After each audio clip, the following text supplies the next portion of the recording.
Esiet sveicināti ģimenes enerģiju skola līnijas.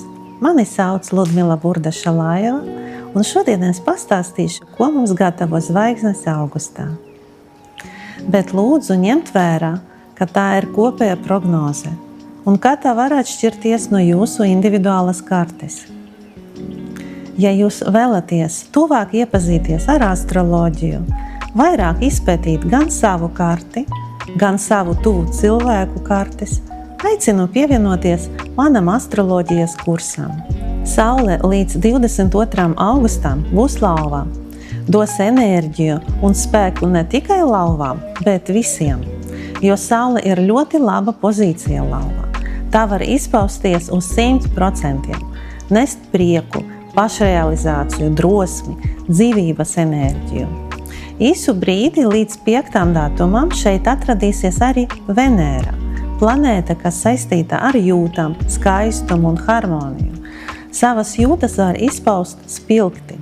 Pēc tam, kad Venēra pāries jaunavā, priekšplana nāks praktiskas lietas un sīkumi, vairāk rūpes par ikdienas lietām, racionāla pieeja visam, tā skaitā arī jūtām. Šeit Venēra uzturēsies visu mēnesi līdz 29. augustam. Vispār attiecību tēma celsies vecas tēmas, varēs to vēlreiz pārskatīt. Interesanta šajā mēnesī būs tāda planēta kā Merkurs. Tā ir atbildīga par informācijas plūsmu, par mūsu komunikāciju, runāšanu, domāšanu. Mēneša sākumā tā atradīsies jaunavā, kur Merkurs izpaužas ļoti labi. Ļoti laba koncentrēšanas spēja, spēja uztvert un analizēt informāciju, ievērojot visas detaļas un sīkumus. Bet ar 5. datumu tas paliks retrogrāds un atgriezīsies lauvā, par ko noteikti jūs vēl lasīsiet citos avotos. Lūdzu, uztveriet to mierīgi. Tā nav unikāla parādība. Merkurs ik pa laikam mēdz būt retrogrāds, un puse no mums ir dzimusi ar retrogrādu Merkuru. Bet par to daudzi ievērš paniku. Jāatcerās, ka retrogrāds Merkurs var radīt nelielas nepatikšanas, bet visas tās būs risināmas. Būtu uzmanīgāk jāpārbauda dokumenti. Nebūtu vēlams uzsaukt kaut kādas jaunas lietas. Uzmanīgāk jābrauc pie stūres. Merkurs retrogrāds būs no 5. datuma līdz 29. Kamēr Merkurs būs lauvā, domāšana un runāšana var būt ļoti telaina. Prāts strādās aktīvi un mērķtiecīgi. Planēta, kas atbildīga par mūsu rīcībām, ir Mars. Un visu mēnesi tā planēta atradīsies Dviņos. Šis stāvoklis dos mūsu darbībām ātrumu, bet arī tieksme vairāk runāt nekā darīt. Visa enerģija izies caur runāšanu. Jupiters, ko devē par lielas laimes planētu, visu mēnesi atradīsies Dviņos. Tātad Dviņiem būtu labvēlīgs laiks attīstīties, paplašināties.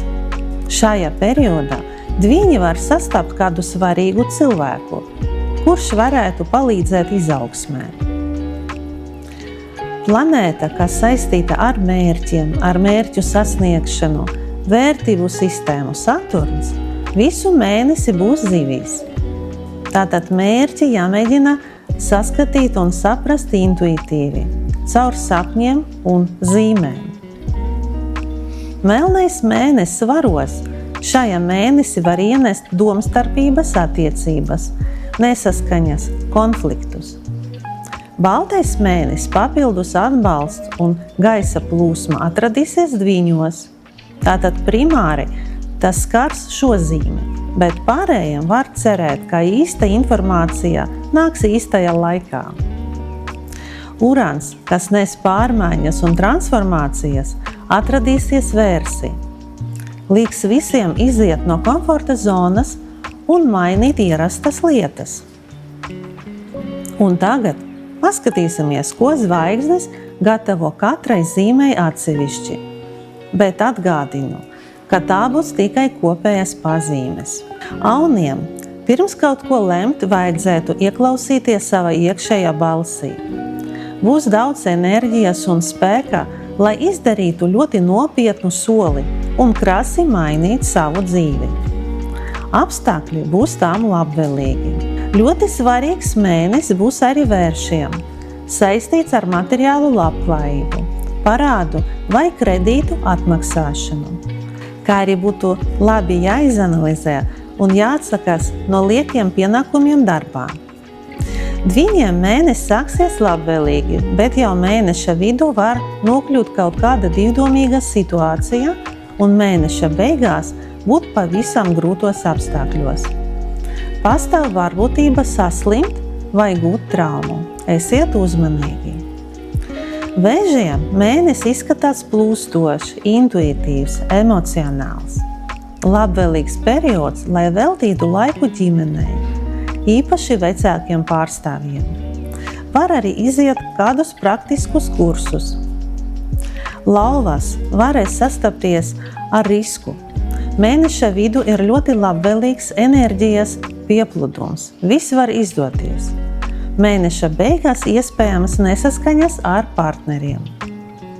Jaunavām būtu labvēlīgi veltīt laiku bērniem, parūpēties par viņiem, apmeklēt kādas radošas darbnīcas, piemēram.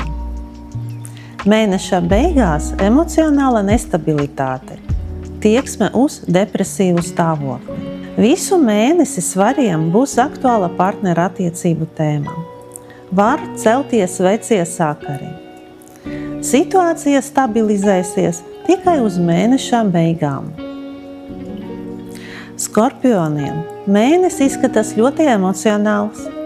Varbūtība saskarties ar svešām manipulācijām, bet labvēlīgs laiks uzsākt kaut ko jaunu, bet kopā ar kādu partneri. Strelniekiem labs laiks sevi palutināt, parūpēties par sevi, varbūt izklaidēties. Mēneša beigās jārīkojas prātīgi, pārdomāti. Mežāži var just nogurumu, var celties iekšējie konflikti. Pacietību jums! Ūdensvīriem izskatās ļoti labvēlīgs mēnesis, mierīgs un piepildīts. Viss var izdoties kā ieplānots. Var izrādīt iniciatīvu un sasniegt savus mērķus. Zivīm mēnesis var būt kontrastains. Mēneša pirmā puse spēcīga, enerģetiski piepildīta, darbīga, bet otrā puse konfliktaina, asa un nepatīkama. Bet mēs atceramies, ka viss šīs pārējošs. Tas šodien bija arī viss. Paldies par jūsu uzmanību!